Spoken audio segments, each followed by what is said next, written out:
Kulang na nga, marumi pa ang tubig na lumalabas sa gripo sa ilang lugar sa Iloilo City. Kaya maraming residente umaasa muna sa rasyon ng tubig. Yan ang unang balita live ni Zen Kilantang Sasa ng GMA Regional TV. Zen!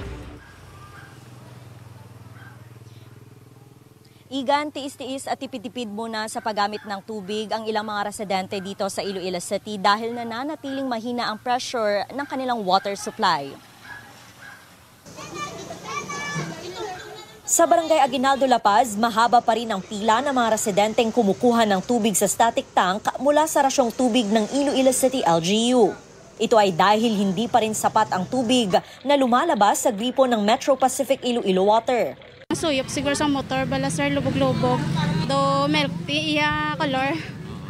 Ti hindi mo man matigang o hindi mo man magamit. Kung kaisa, kung diin ka gapangayo-ayo tubig.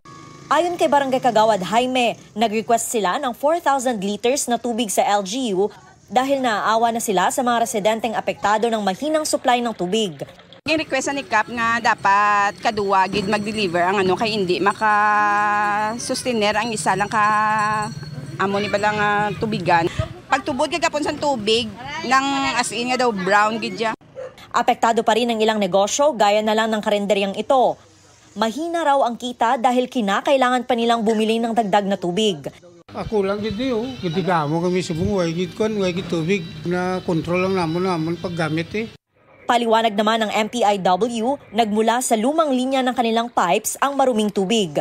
Nagpapatuloy ang water tankering ng water distributor na ayon sa kanila, 3 hanggang 4 na beses na nakapaghahatid ng tubig sa critical areas o sa mga endpoints ng linya. May mga injection points ito ginasawag, no? Aton nga pipeline, may mga ginabutang kami nila nga pwede nakatugong para mapalapit ang tubig, no? Ito sa mga pinakatugtang. Inutusan na ni Iloilo City Mayor Jerry Tranyas ang MPIW na mahigpit na ipatupad ang water supply schedule. Ang instruction ko dasigo nila pabalon tanan kung ano nagkatabo kag pabalon kung saan o mabalik ang tubig kag kung ano ginaobra nila.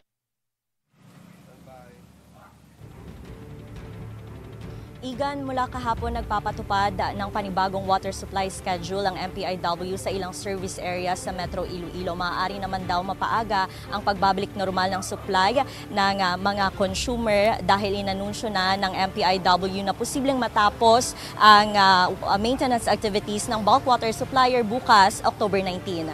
Igan, yan ang latest mula rito sa Iloilo City. Maraming salamat, Zen Kilantang Sasa ng GMA Regional TV.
Igan, mauna ka sa mga balita. Mag-subscribe sa GMA Integrated News sa YouTube.